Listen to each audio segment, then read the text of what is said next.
Pobreza sin fin.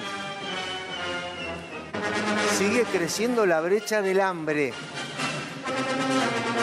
El 55% de los argentinos son pobres.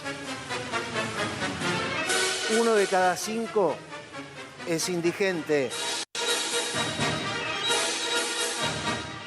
Y un informe de la UCA que habla sobre la pobreza. Este informe está basado en datos que aporta el INDEC y habla que más de la mitad de los argentinos es pobre. Más allá de la estadística, como cuánto afecta a la vida cotidiana de la gente la recesión, lo que se está viviendo, lo que se empieza a notar, los despidos, el cierre de algunos comercios, el cierre de algunas fábricas. Que la pobreza llegó al 54,9%, para ser más precisos, y la indigencia al 20,3% de la población. Esto fue en el primer trimestre. Quien hace este estudio es el Observatorio de la Deuda Social Argentina de la Universidad Católica Argentina. O sea, son estudios oficiales, no de ninguna consultora o entidad privada. Y establecen que un año atrás el índice de pobreza era del 38,7, de acuerdo a la encuesta permanente de hogares que realiza justamente el INDEC. Las estimaciones dicen que Gran Resistencia en el Chaco es la más pobre del país. ¿Saben de cuánto es la tasa de la pobreza ahí? 79,5%. La indigencia es del 38,6%. Cuando uno hace economía, debe pensar que la economía es una ciencia social.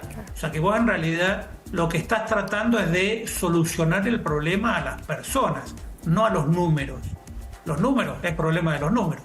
El tema de las personas es un problema social porque si una persona se queda sin trabajo o tiene un ingreso muy bajo o su poder de compra cae, lo que vos estás observando no es un problema solamente económico, sino un problema social, de gente que se muere de hambre, que cae en la pobreza o en la indigencia y que no puede satisfacer ningún tipo de necesidades.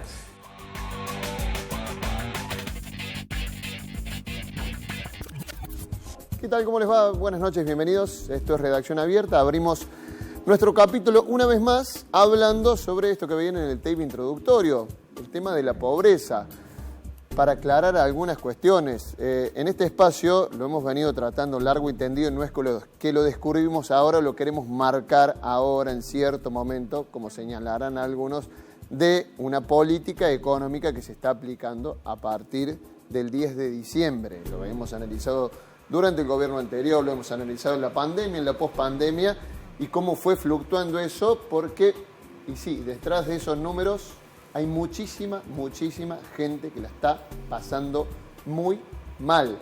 Recién, en el tape de introducción, veían un dato que decía, hace un año atrás, la pobreza era 15 puntos menos, un poco más, creo, porque hoy está alcanzando el 55% de la población argentina.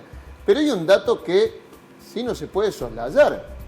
Hay una parte de ese número que aumentó que corresponde al gobierno anterior y una parte muy significativa, la mayoría, que ha aumentado en estos meses después de las políticas aplicadas después del 10 de diciembre. Justamente de eso se trata, un poco de desglosar esos datos y saber siempre y tener en cuenta siempre que detrás de los datos y de los números, de esos que veíamos recién, que te dicen que más de la mitad de los argentinos son pobres, que en el caso de los chaqueños el 78% son pobres y el 39% casi son indigentes, números que eclipsan a esa media que tiene todo el país. Bueno, hablar y desglosar un poco esos datos. Por eso nos hemos invitado a Catalina Serena, que es economista de IDESA, Martín Maldonado es doctor en Ciencia Política, investigador del CONICET, y Alfredo Esclares Curuchet también es doctor en Economía y también investigador del CONICET. ¿Cómo les va? ¿Cómo andan? Buenas noches, gracias por venir. Buenas noches.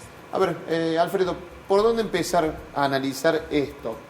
Podés no coincidir con la intro, digamos, que hice recién, justamente de eso se trata, digamos, de desgranar un poco esos datos que da primero la encuesta permanente de hogares y un cruce que hace la Universidad Católica Argentina, que viene haciéndolo de hace rato, ¿no? No, los datos discutir sobre los datos me parece innecesario. Esta es la realidad que estamos viviendo y creo que incluso el actual gobierno ha tomado ciertas políticas que ya se sabía que esta era la consecuencia. O sea que creo que es, digamos, un aumento enorme de la pobreza diseñado por la misma política económica del gobierno. No sé si tienen la intención de que aumente la pobreza, eso no me animaría a afirmarle, pero sí que la política que tomaron, las decisiones que han tomado, llevan a esto.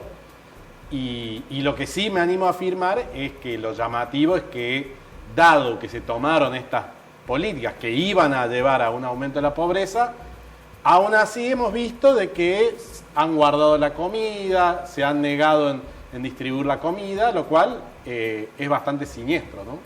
Catalina, ¿vos por dónde lo empezarías analizando?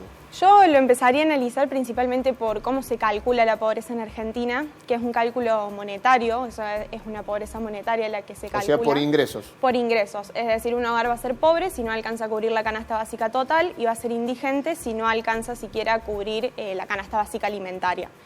Entonces, partiendo de eso, un poco la causa, ¿no?, de este incremento en la pobreza claramente está asociado a los niveles inflacionarios de los primeros 3 meses, junto a unos salarios que no acompañaron esos niveles de inflación.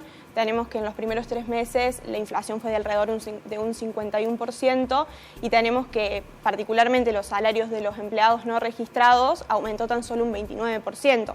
Entonces yo creo que ahí podemos encontrar una estrecha relación, ¿no?, entre la pobreza, la estructura de nuestro mercado laboral y bueno, el empeoramiento de las condiciones de los hogares. Veníamos quizás de un fenómeno que la Argentina no conocía hace muchos años, que eran los trabajadores pobres, pero a eso se le sumaron en los últimos tiempos el tema de no solamente trabajadores que no llegan a cubrir la canasta básica, sino también el cierre de fábricas, el cierre de, se paró la obra pública, la construcción se ve muy afectada. Digo, es un combo bastante grande. Martín, ¿por dónde Yo te tiro una metodológica y una política. La metodológica es que la situación es mucho peor que la que estamos viendo. Bien dice Catalina, esta medición no solo que es vieja, sino que es completamente inútil en contexto de hiperinflación. Esto mide los ingresos monetarios de una familia con su capacidad de compra de una canasta a precios. Los precios se dispararon de modo... Perdón, cuando decís que es vieja, refiramos para el que está mirando y que dice, che, pero... Primero, porque los datos son del primer trimestre, estamos en agosto. Claro. Y segundo, porque la metodología es del año 85, es vieja. Mide solo un aspecto de Estás hablando de la metodología del INDEC, de la metodología del INDEC de medir, de comparar los ingresos monetarios de una familia contra el costo de una canasta básica de alimentos. Esa metodología es vieja y obsoleta y solo mide un aspecto de la pobreza, bien lo remarca Catalina, que es los ingresos económicos. Es mucho más compleja la situación de pobreza. Entonces, la medición es vieja, la realidad es mucho peor que esa, y los datos son de marzo y estamos en agosto. No sirve una medición de este tipo en contexto hiperinflacionario, se distorsiona completamente porque los precios se mueven a una velocidad y los salarios a otra. Estamos comparando precios de marzo con salarios que no se ajustaban desde noviembre de la paritaria anterior, entonces es una ensalada de números que a los fines del análisis de la realidad no sirve. La realidad es peor que la que muestra el tape de entrada. Esa es la cuestión metodología. Y la política, yo redoblo la apuesta que hizo Alfredo. Este gobierno ni siquiera sabe que tiene la responsabilidad de cuidar a los más débiles como Estado, ¿correcto? Entonces yo veo en el gobierno nacional solamente un plan de macroeconomía, de una parte de la macroeconomía, que es lo que el presidente tiene en la cabeza, que es lograr estabilidad secando la plaza monetaria de billetes. Es una parte de la macroeconomía. No tiene un plan para la salida, no tiene un plan para producción, para un segundo momento una vez que se estabilice, falta que se estabilice el macro, pero para un segundo momento no tiene plan. Aquí no hay un plan para el sector maderero, para el sector yerbatero, para el sector de la pesca, para la pyme, para el sector autopartista de producción. Y ni siquiera sabe que tiene la responsabilidad como Estado, uno puede elegir más, menos, más derecha, más izquierda, más arriba, más abajo, ni siquiera sabe que tiene la responsabilidad como Estado de cuidar a sus ciudadanos más débiles, como lo elija hacer de acuerdo al color político o a la ideología que tenga. Catalina, ¿coincides en eso? Metodología vieja, uno se tiene que guiar por los números, los que tiene en la mesa. Tenemos estos números ahora, pero digo, se nota una situación bastante grave a nivel social. Sí, coincidimos en que falta mucho de las cuestiones habitacionales, educacionales, acceso a la salud y demás que no están contabilizadas en esta medición de la pobreza y que seguramente si se hiciera un índice más de pobreza multidimensional, que es la que incluiría todas estas cuestiones, la situación sería aún más grave. Ahora, corríjame, la UCA, digamos, no tenía en cuenta algunas cosas más para medir una pobreza multidimensional que por ahí la estructura rígida que tenía de metodología el INDEC. Sí. ¿Es así? Sí. La UCA hace dos mediciones. Su propia medición, bien dice Catalina, es la pobreza multidimensional. Considera todas estas dimensiones. Medio ambiente, acceso a servicios, acceso a educación, a salud, participación política, equidad de género, tiempo libre, libertad política de expresarse. Esa es medición de pobreza. Que esa es la que no le gusta a ningún gobierno. Multidimensional. ¿No? Digamos, porque, esa es la que ningún gobierno quiere ver porque claro, da más del 80% de personas que no son pobres. Claro. El concepto es otro. Tienen carencia en acceso a derechos, que no es lo mismo. No es lo mismo no poder comer que no tener acceso a Internet. Claro. Mide otra cosa, es otra medición más completa, más cara, más compleja. No es esta que estamos hablando ahora. Esta que estamos hablando ahora es la misma metodología del INDEC, utilizado con datos del INDEC, nada más sacada antes de tiempo, porque INDEC reporta en marzo y en octubre. Claro, hace semestral. Pero el INDEC va a informar lo mismo dentro de en octubre. Y vamos a estar viendo, Alfredo, una película vieja. Sí, yo ahí disiento un poquito, no mucho, pero por supuesto que sería buenísimo tener un indicador que mida pobreza multidimensional, obviamente que la pobreza es un fenómeno hipercomplejo, etcétera. Ahora, me parece que este tipo de metodología sí es útil en el sentido de que lo que sí sabemos, que incluso también en esta metodología uno dice, bueno, ¿por qué tener este ingreso? ¿Y qué pasa si tengo un peso más? Ahí ya no sería pobre, etcétera, etcétera, ¿no? Pero lo que sí permite esta metodología hacer es saber de que estamos mucho peor que hace medio año, digamos. Entonces, yo creo que en ese sentido, digo esto también para que la audiencia no diga, bueno, no, entonces ni escucho este indicador. No, yo creo que sí, si queremos entender la pobreza, necesitamos más indicadores. Ahora, para afirmar de que estamos mucho peor, que la pobreza ha aumentado, que la indigencia aumentó muchísimo, etcétera, ya con este indicador ya nos está dando una información que es sumamente útil. Después podemos, por supuesto, si queremos profundizar y entenderlo mejor, obviamente buscar otros indicadores, hacer otras mediciones, etcétera, ¿no? Pero está claro que este gobierno llegó con un nivel de pobreza que ya era altísimo, porque era alrededor del 41%, y ahora está en el 55%. Recordemos que a principios del 2016 la pobreza estaba en el 30%, o sea, este mismo indicador, ¿no? Entonces, imaginemos cómo ha aumentado la pobreza en este año y en los últimos años, ¿no? Yo lo que veo es que, vos lo dijiste recién, traes un número de 2016, y es como que vamos naturalizando que ese núcleo duro de pobreza del que siempre hablamos, quizá hablamos con la panza llena, ¿no? De decir, bueno, naturalizamos, bueno, no, che, pero ese núcleo duro no se puede bajar, digo, y ya como que queda establecido que hubiera un piso que no se pudiera bajar como si fuera una cuestión natural dada que baja de, como dicen algunos, las fuerzas del cielo, ¿viste? Pero, y que no se puede mover. Eso me parece más que preocupante, ¿no? Y que digamos el 30, que digamos el 40, que digamos el 50, claro, Alfredo. No, y tengamos en cuenta que justamente, que eso también lo veníamos hablando hace muchos años, porque claro, cuando uno mide la pobreza en niñez, da muchísimo más alto. Claro.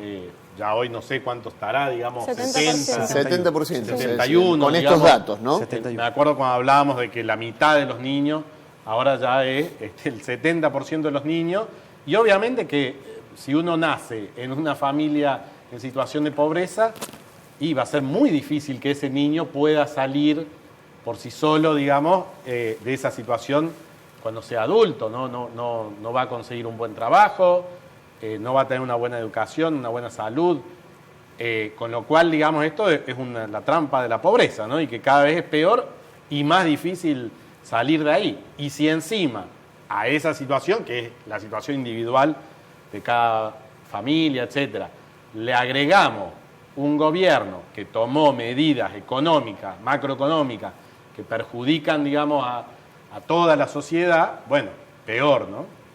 Martín, que te veía con ganas de hablar recién cuando decís esto de la naturalización de los términos. Sí, para completar el análisis, digamos, para mover un poco más un análisis más estructural, más político, de orden casi sociológico, si se quiere. Los 4 sectores más productivos hoy de la Argentina no generan empleo, Martín. No van a generar empleo de baja calificación para 5 millones de trabajadores y trabajadoras, que son la megaminería, el campo tecnificado, las TICs, software, tecnología y demás, y el sector financiero. Esos 4 sectores producen riqueza para que vivamos todos bien de sobra. Para tener un ejemplo, Argentina produce alimento para 110 millones de personas y somos 47. El resto es commodity que se exporta. Entonces, riqueza hay. El problema es que los mecanismos de distribución son obsoletos. Los mecanismos de distribución, de captación de esa riqueza, un Estado eficaz, honesto, no corrupto y que tenga buena distribución de esa riqueza, los mecanismos son viejos. Entonces estamos produciendo riqueza de modo digital, online, y distribuyéndola todavía con mecanismos viejos, como el viejo trabajo asalariado que ya no existe. Ninguno, te repito, estos sectores generan riqueza, pero no van a generar trabajo de lunes a viernes para 5 millones de personas de baja calificación. Entonces tenemos que reinventar completamente las políticas sociales, pero reinventarlas del mismo modo que reinventamos la producción de riqueza. Mira, recién decía uno de ustedes el tema este de, medir si con un peso más sos pobre por el ingreso o no. Hay un programa de C5N que conduce el periodista económico Alejandro Berkovich, que tiene análisis bastante acertados, que analiza un poco la curva, lo hizo el día lunes, analizando un poco la curva de lo que son la línea de pobreza por semestre y la línea por trimestre. Y habla de lo preocupante de estos últimos datos, el tema de que los trimestres impares, generalmente por la cuestión de los ingresos, la pobreza baja. Cuestión que no ha ocurrido en este gobierno, que incluso con el aguinaldo, que ya se sabe, no lo cobren todos, pero hay más circulante, la pobreza suele bajar. Fíjate el análisis que hace y lo charlamos acá. Fíjate, 41,7% había sido la pobreza del segundo semestre de 2023. Pero lo que muestran estos datos difundidos el viernes es que la escalada fue trimestre a trimestre, 38,6, 45,2, 55%. En estos últimos 6 meses la pobreza no paró de subir y además se produjo una anomalía, algo que no suele pasar. En general en los trimestres impares baja la pobreza. Baja también la indigencia, estacionalmente. ¿Por qué? Por el aguinaldo. Tanto a principios de año como a mitad de año se cobra el aguinaldo. Por supuesto no lo cobran todos los pobres, ni la mayoría, tampoco todos los indigentes. De hecho, una ínfima minoría de ellos percibe algo así como un aguinaldo. Pero el aguinaldo, que sí se paga a muchos informales y que hace que circule más plata en la economía, hace que caiga la pobreza. Fíjate lo que pasa en toda la serie, porque se ve, todo el tiempo es un serrucho. Ese serrucho puede ser ascendente o descendente, pero siempre en los trimestres impares se amortigua.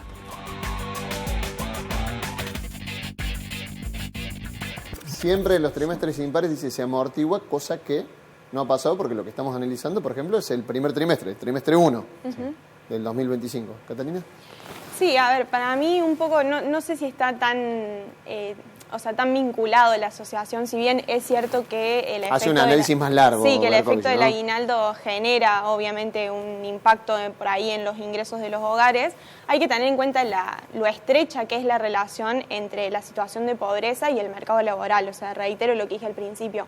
O sea, en Argentina actualmente tenemos más del 50% de trabajadores que trabajan en la economía informal y la economía informal está precarizada y no recibe aguinaldos. Entonces seguramente ese efecto no lo hemos visto y como dije al principio, tuvieron una actualización del 29% contra una inflación del 51%. Entonces yo creo que eso también es lo que principalmente explica este incremento de la pobreza en el primer trimestre, que incluso, según estimaciones de este mismo Observatorio de Deuda Social de la UCA, que estamos viendo ahora estos números, estiman que ya el segundo semestre se ve una mejoría en estos indicadores, justamente porque la inflación se ha reducido y los salarios se han incrementado lentamente. O sea, va a ser una reducción ínfima, pero se va a ver algo justamente porque es una pobreza monetaria. Y bueno, y de la mano de esto también asociar esto de la situación de vulnerabilidad, ¿no?, de los trabajadores, y que la salida es claramente con generar mayores empleos de mejor calidad. Y voy de la mano también con lo que decía acá el compañero de que claramente está asociado a un sector público deficiente, donde tenemos varias partes de los sistemas que no están funcionando bien, el sistema educativo decadente, que obviamente también altera las posibilidades que van a tener también los chicos que salen del colegio en el mercado laboral. Sistema educativo que se está atacando, digo, con el presupuesto de las universidades. Digo, la discusión no es eficientizar, sino más o menos Estado, digamos. Por lo menos la discusión en la que quiere tener el gobierno, ¿no? Es decir, no un Estado más eficiente, sino más o menos Estado. Ese empleo de calidad que uno diría, bueno, nos da la pauta, se baja la inflación, la quiso bajar a toda costa el gobierno actual. Esta semana habló el ministro de Modernización, Sturzenegger, dijo, tengo el Excel calzado, déficit cero, listo, no hay más discusión. Nosotros creemos que sí hay más discusión, porque hay gente que le está pasando mal, ¿no? Digamos, más allá del Excel, ¿o no? Más vale. Digamos, no solo han caído el poder adquisitivo de los salarios, sino también aumentó el desempleo. Entonces, lo que vamos a ver de acá para adelante es que va a seguir aumentando esa pobreza, quizás... Pero se va a ver la recuperación esa de la que habla el gobierno. Quizás el último mes ganamos 1 puntito, 2 puntos de la inflación, bueno, pero venimos de perder 30, 40 puntos, y el tema es que aumenta el desempleo. Entonces ahí ya no digamos, por más de que aumente un poquito el salario, eso perjudica, ¿no? ¿Pero se va a dar la B corta de la que habla el gobierno? No creo yo. Digo, aparte el gobierno habló de una B corta. El modelo de este gobierno, digamos, funciona digamos, está el dólar atrasado, entonces la única forma que tienen de acumular reservas es que disminuyan las importaciones y necesitas que la economía esté en recesión. Apenas empiece a recuperarse un poco la economía, van a empezar a aumentar las importaciones y entonces va a dejar de haber un sobrante de dólares y va a empezar a haber un faltante, que ya está pasando, digamos, pero si se acrecenta, va a ser peor. Entonces, el gobierno, lo que pasa es que el gobierno tiene una idea de que bajando el déficit fiscal y bajando esa emisión monetaria, milagrosamente todos los problemas se solucionan. Es más, la única razón por la cual estamos como estamos es justamente porque ha habido un déficit fiscal financiado con emisión. Si no, Argentina sería, digo, esto suena medio tonto, pero Argentina sería Suiza. Esa es la teoría que hay detrás de Sturzenegger, de Milei, que creen que el problema acá es el déficit fiscal del Estado y solucionado eso ya se soluciona todo. Bueno, así no funciona la economía real y entonces pasa esto, digamos, ellos creen que, bueno, como yo ya solucioné el déficit fiscal, ahora podemos empezar a crecer.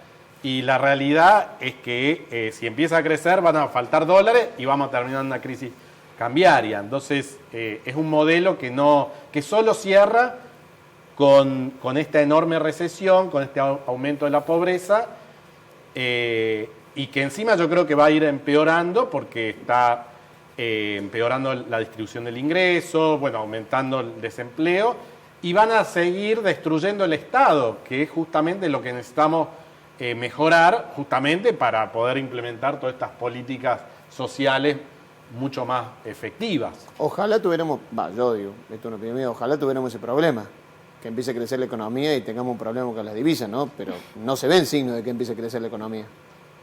Digo, para analizar, ya sé que no sos economista, Martín, pero digo, esa cuestión de la B corta, digo, si uno la analiza en materia social, no se ve. No, hay 4 teorías. La de la B corta, recuperación con B corta, recuperación con U, recuperación con L, o la teoría del rebote del gato muerto, que lo único que se ve es un pequeño rebote de una economía automática que hace la macroeconomía cuando baja mucho, pero después no va a haber crecimiento. Yo creo que se está desarmando una matriz estadocéntrica que tiene 80 años en Argentina, de 1940. El principal actor económico en Argentina es el Estado. Un Estado que ha sido crecientemente ineficaz a lo largo del tiempo para resolver la cuestión económica y para resolverle el diario a diario de la vida cotidiana de la gente. En el último periodo se ha repartido de más una riqueza que no existía. Entonces eso también hay que reconocerlo, que fue cuanto menos irresponsable. Ahora, la salida de una matriz estadocéntrica hacia lo que propone el gobierno actual, que es un libre mercado, no se hace por decreto y no se construyen mercados de la noche a la mañana. La propuesta libertaria llevó 500 años de desarrollo en el mundo anglosajón, desde el año 1500, desde allá, desde Lutero y Calvino, en lo ideológico, a 200 años de creación de mercado. Uno no crea mercado de la noche a la mañana. ¿Con qué vamos a reemplazar un Estado ineficaz, ineficiente? Perfecto, que se retira. Perfecto. ¿Cuál va a ser el mercado que reemplaza eso? No se crea el mercado. Entonces, ¿cuántas empresas hay privadas capaces de prestar el servicio de agua en la ciudad de Buenos Aires? ¿Cuántas empresas hay privadas en Argentina o en el mundo que quieren venir a reemplazar a Aerolínea Argentina y hacerse cargo del tramo Córdoba-Jujuy? No existe ese mercado. Entonces, no se puede inventar un mercado de la noche a la mañana. Lleva los países que tienen mercados robustos es porque fueron proteccionistas durante 150 años. Después son liberales. Uno es liberal cuando es fuerte. Uno es libertario cuando es fuerte. Uno no es libertario cuando es débil. Entonces, no se puede reemplazar esa matriz estadocéntrica simplemente desarmándola. Hoy vimos el desarme del INADI, de todas formas, de todas formas, esos ejemplos que citas, así todo, sí. Creo que esa idea de Estado no se discute. Tienen Estados fuertes. A la vez, digo, esas economías que se abren, esas economías abiertas, tienen Estados fuertes. Tienen controles arancelarios, tienen impuestos altos. Obvio. Digo, lo que sí te dicen, por eso digo que quizás lo podemos discutir, sería que si quieren... Tienen estados inteligentes. Claro, estados eficientes, digamos, pero no se discute si más o menos estados, me parece. Podés disentir, Catalina, si querés, pero digamos, me parece, digamos, que es como una idea perimida, digamos, más o menos Estado en la que nos quieren meter. Que el Estado sea bueno, pero en la salud pública, ¿quién le va a brindar? ¿El mercado? Digamos. Sí, totalmente. Yo creo que en Argentina y particularmente en este gobierno, o sea, para mí, para nosotros desde IDESA era importante el tema del equilibrio de las cuentas públicas y el lograr bajar la inflación, pero además porque la inflación atenta directamente contra los sectores más vulnerables. O sea, yo creo que también parte de esta pobreza estructural que tenemos es porque tenemos décadas de un Estado desorganizado, de un Estado deficiente, que llevó a que el mercado laboral tuviera la estructura que tiene actualmente, con una legislación laboral obsoleta, una legislación tributaria también que genera malos incentivos para la producción. Entonces nosotros creemos de IDESA que la salida era un poco también acomodar las cuentas públicas, lograr bajar la inflación, pero de la mano de eso hacer un ordenamiento integral del Estado que haga sostenible estos resultados y que sea más eficiente y que no atente directamente contra estas cuestiones que estábamos hablando. O sea, seguramente el tema de la salud pública, de la educación pública son cuestiones a rever y a meterse dentro de esos sistemas y organizarlos y demás, pero no necesariamente con un recorte de gasto público vas a generar esos resultados positivos. Entonces nosotros lo que criticamos por ahí desde IDESA es justamente esto, la necesidad de ordenar integralmente cada uno de los sistemas que conforma el sector público, más allá de la licuación o de la motosierra por ahí que se vio a principio de año, que fue lo que generó los resultados positivos en las cuentas públicas. Lo que nosotros planteamos es eso, ahora hay que sentarse y bueno, si queremos que esto se sostenga en el tiempo, hay que justamente ordenar para adentro. Me quedan pocos minutitos, le doy un minutito de cierre a cada uno por ahí con la idea que quieran, porque, bueno, decía uno de los invitados acá, estamos viendo por ahí una película vieja. Dice Alfredo, no, pará, digamos, estos índices sirven, a ver, nos está mostrando la catástrofe en la que estamos e incluso que es peor al día de hoy. ¿Alfredo? No, simplemente decir, digamos, de que la situación actual de Argentina me parece que tiene que ver justamente con la sistemática, y digamos, sí, estamos todos de acuerdo que el Estado debería funcionar mejor, pero la pregunta es ¿por qué no funciona mejor? Bueno, creo que la respuesta es porque ya desde Martínez de Hoz, Menem, Cavallo, digamos, y todo lo que ha venido, se ha sistemáticamente destruido el Estado y se ha ido privatizando las partes más ricas del Estado, como ser todo lo que es petróleo, etcétera. Entonces, claro, si uno genera ese tipo de políticas, y sí, termina siendo un Estado súper débil, súper destruido, y entonces, claro, no, la culpa es del Estado. Bueno, me parece que hay que empezar a ampliar y ver qué está pasando con los grupos, los grandes grupos empresarios que no han hecho su fortuna compitiendo en el mundo, sino haciendo negocios con el Estado, ¿no? Está claro. ¿Catalina? Bueno, un poco el mensaje final sería que de la pobreza en realidad se radica mejorando los puestos laborales, generando empleos de calidad, más y mejores puestos de trabajo, y que para eso es necesario que Argentina sea un país competitivo, que atraiga inversiones y que se genere un crecimiento productivo. O sea que para vos crees que vamos en ese camino. No sé o si por lo vamos... menos van intentando ir en ese camino. Hay intenciones de atraer inversiones y las inversiones van a generar un país más competitivo y más productivo, y eso va a generar mayores puestos de trabajo. Nosotros creemos desde IESE que el camino es ese. Mayores trabajos de mejor calidad van a generar la erradicación de la pobreza, obviamente de la mano de, como decía antes, un ordenamiento integral del Estado para mejorar los demás sistemas, principalmente el sistema educativo, que también tiene datos deplorables si analizamos las últimas pruebas Aprender o PISA y demás. Martín. Se viene una enorme reprimarización de la economía. Va a haber muchísima riqueza generada por, de nuevo en América Latina, recursos naturales, litio, vaca muerta, agua potable. Se viene toda una nueva ola de reprimarización que espero que hayamos aprendido y que quede mucho más en nuestro país de lo que se llevan las empresas multinacionales. Muy atentos a todas esas concesiones, privatizaciones y con qué esquema el Estado y el Estado nacional y los estados provinciales, que son los dueños de los recursos naturales, captan esa riqueza y cómo la distribuyen. Hoy los mecanismos de distribución de la riqueza, que es lo que me compete a mí, políticas sociales, son viejas. Si no cambiamos la política social, vamos a seguir produciendo riqueza y no vamos a saber cómo ni dónde distribuirla.